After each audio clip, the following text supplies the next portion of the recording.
If you like this video, please give it a thumbs up, comment, and subscribe to my YouTube channel, as well as follow me and subscribe to me on all my other social media platforms.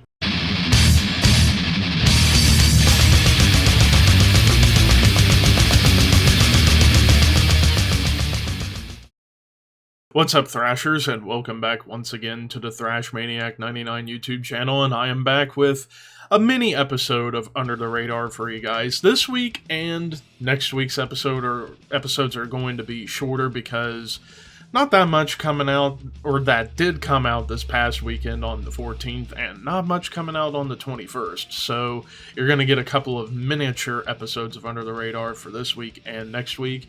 But why don't we get started talking about this week? So there were a few albums that came out that I was interested in on the 14th. I've already talked about two of them, Rhythm of Fear and Riot City. Now I'm talking about the other two albums that I had my eyes on during the 14th. And the first one is the third studio offering from Hydra with Unlamented. So this is the third studio album from a UK thrash metal band that formed back in the late 80s, and, well, they actually did have a couple of albums out in the late 80s. However, the band broke up in 1990 when their frontman Mike Keane auditioned to become the new vocalist for the UK band Sabbath. But now the band has been back together since 2019, and this is their first full-length since 1989.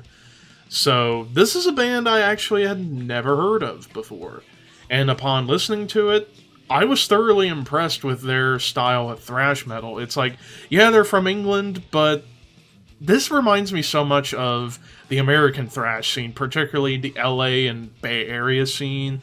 You know, there was a ton on this album that reminded me of Slayer immediately. Some of the riffs kind of reminded me of Metallica.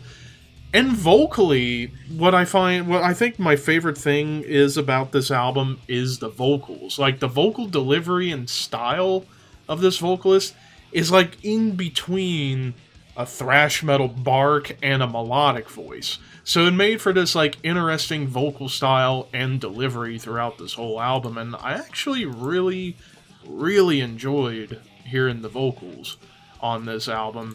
And while the riffs are punchy and thrashing, filled with aggression and energy, the only complaint that I really have about this album is that there were times in the production where the drums would be a little too quiet and like the guitars would kind of overpower the drums a little bit. So as opposed to the guitars being quiet on some albums, here the drums are a little bit quiet.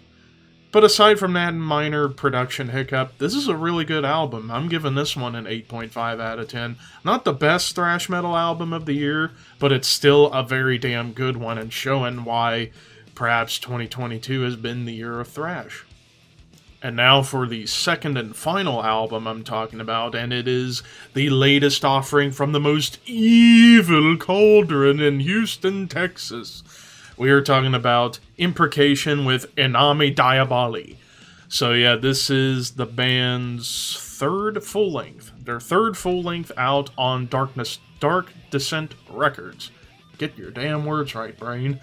And I was looking forward to checking this one out because, again, another band I had never heard of. And this is some very cavernous, satanic death metal for damn sure. It's very much musically in the vein of bands like Incantation, even a little bit of Immolation, and even some Morbid Angel. And while I do like that sound, some bands can be very much overly derivative of those bands for my taste. However,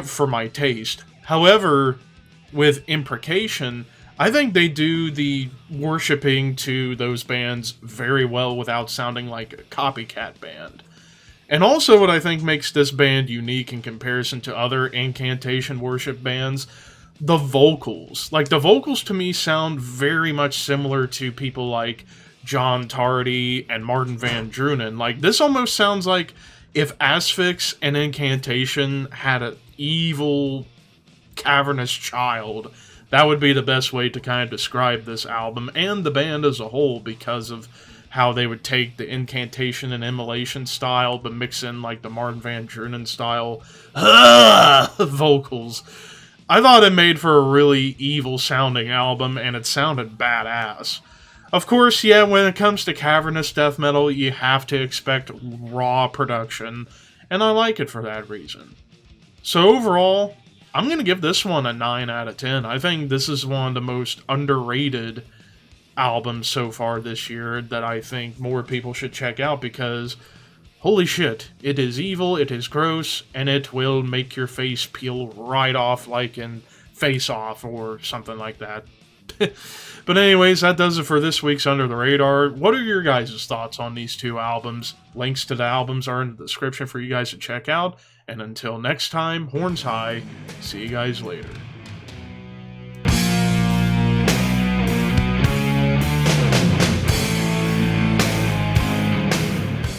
Their debut album, Obsessed by Cruelty, on Steamhammer SPV Records.